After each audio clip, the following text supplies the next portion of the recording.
Welcome to the Whiplash TV YouTube channel, y'all. Thanks for coming back to check out another video here on the channel. Today I've got a very exciting one for you, and I'm going to be showing you the new truck that I just picked up that I'm super excited about doing a build on. First, I need y'all, if you're excited about seeing this build and don't want to miss any videos, be sure to subscribe down below and hit that notifications bell. Also, please drop a like and comment down below what you think about this truck and if you're excited about watching and seeing what I'm going to do to this truck. So y'all, first off, I actually went ahead and I sold the black LBZ Duramax. I went ahead and let it go. I enjoyed that truck a whole lot, and y'all saw that I did put a few videos of it here on the channel, but I ultimately just decided to go ahead and sell it, let it go. And this right here is kind of what I had in mind that I really wanted to get, modify, and I plan on keeping this truck for a long time.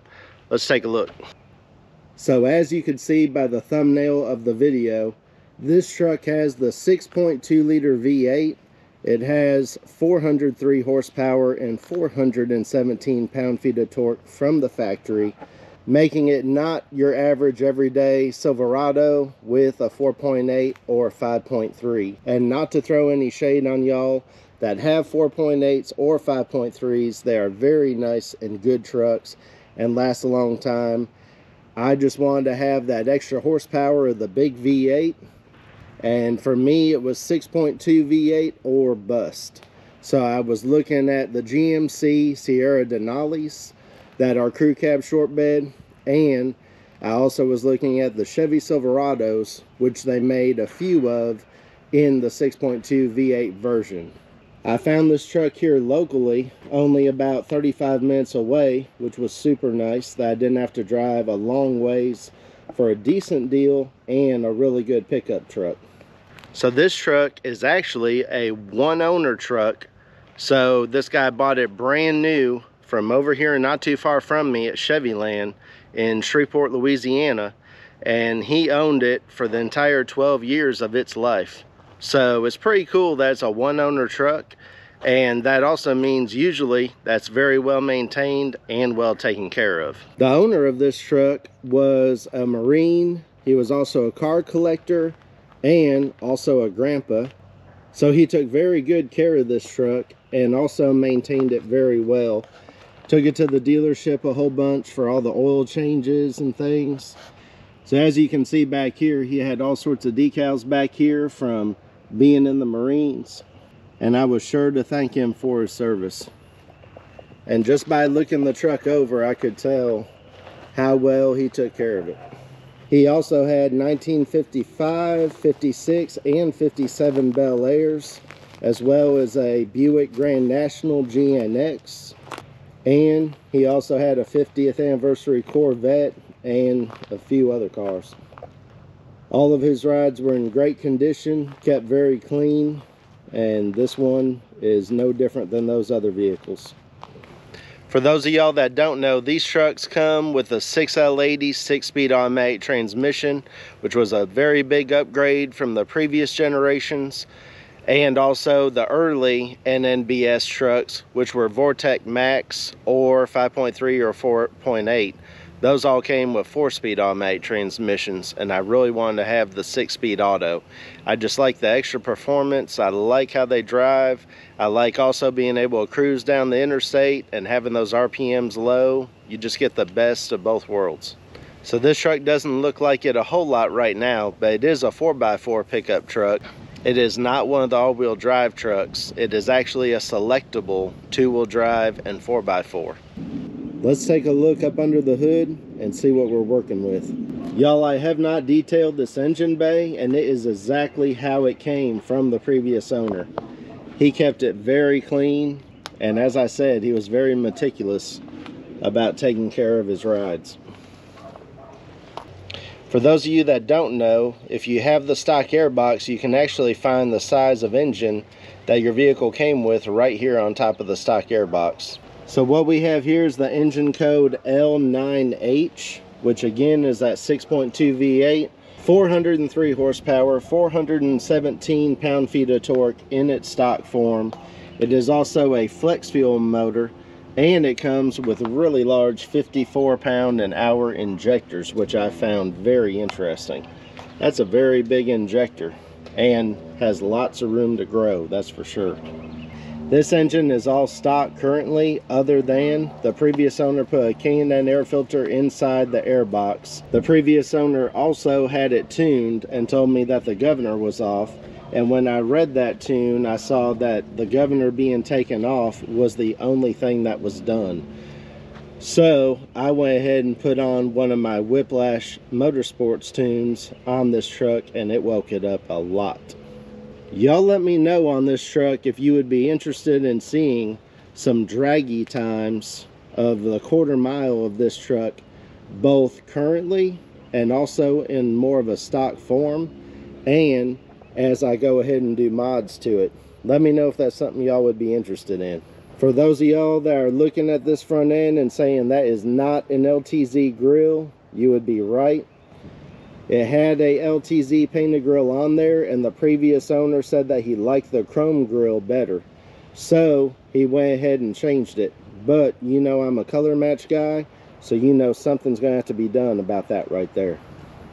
Also, these headlights have some moisture in them and a little bit of cloudiness, so I've already got new headlights and new fog lights on the way. I've got something aftermarket that I think is going to look really, really good. Let's check out this interior of the truck. The interior is a light and dark brown, and again, it was well taken care of. We have heated and ventilated memory seats, power mirrors, also power folding. It has an added trailer brake setup. There's our 4x4 knob there. The driver's seat is in great condition. So is the armrest.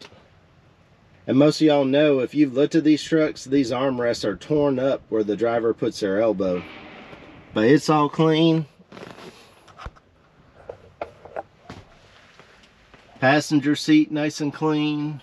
Just the whole thing really clean. This truck has 165,000 miles on it, so it does have some miles, but a lot of them were highway miles. He did a lot of driving up and down the interstate to different car shows, and occasionally he would put a car hauler behind this truck with one of his cars and trailer it to a car show across country. This truck does have the Bose stereo. It does not have DVD or navigation. Again, that's something that I'm going to do something about, so there will be some audio upgrades to this truck. I'm definitely going to change out this head unit and upgrade some speakers as well. The back seat of this truck looks almost like it's never been sat in. It's in great shape. So it was a huge thing for me that the interior was super clean and just as clean as the outside of the truck. I wanted to find something really nice, and you know that if somebody has kept up with the exterior and the interior, then more likely than not, they've also taken care of the motor.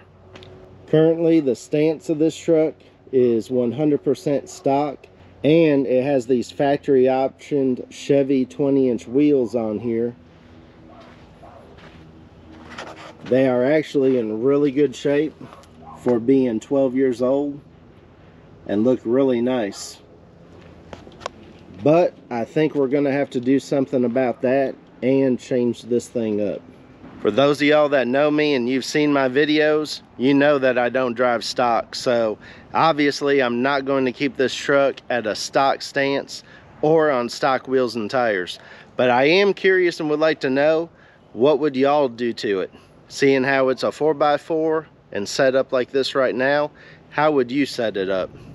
What suspension, tires, and wheels would you go with? On the back of this truck, it has a really nice roll and lock tonneau cover. The previous owner said this thing cost $2,100 And for those of y'all that know, these locking covers like this are really expensive. I have not cleaned up the bed of this truck, so this is exactly how I got it. And another thing that I noticed was not only is there a spray-in bed liner that's in good shape throughout the back of the truck, but also the previous owner put a rubber mat on top of the spray-in bed liner. I've not found many people that get a spray-in bed liner and still put a rubber mat on top of it. So again, this is just more of the truck that is just super clean. Other than the obvious that I need to just wipe it out and clean it up a little bit. But it's not bad, and this thing isn't even all dented up either. So out back, you've probably noticed that it has this dual exhaust setup down here. Well, the muffler has not been changed out yet. All he did was have the dual exhaust run out from the stock muffler. So I already have some brand new exhaust mods coming for this truck that's going to give it some noise, because you know we got to hear that big V8. We can't have it being this quiet. And I also went ahead and ordered some new rear tail lights and a third brake light. These tail lights overall are in great shape, other than just a little bit of moisture and just normal scratches. But you know I like that custom look, so these are getting changed. I also thought this was really cool that he still had the original window sticker, and this truck, brand new in 2012, was $46,090. For those of you that are wondering, the color of this truck is called Mocha Steel Metallic, and I think it's a really pretty color. I think it's going to be awesome with what I have planned. I appreciate y'all so much. Y'all don't forget to like, share, subscribe, and also comment down below. Let me know what's the first thing you would do to this truck. What's the first thing you would have to add or remove? Go ahead and let me know. I'm curious. Thank y'all for watching, and I'll catch you on the next video.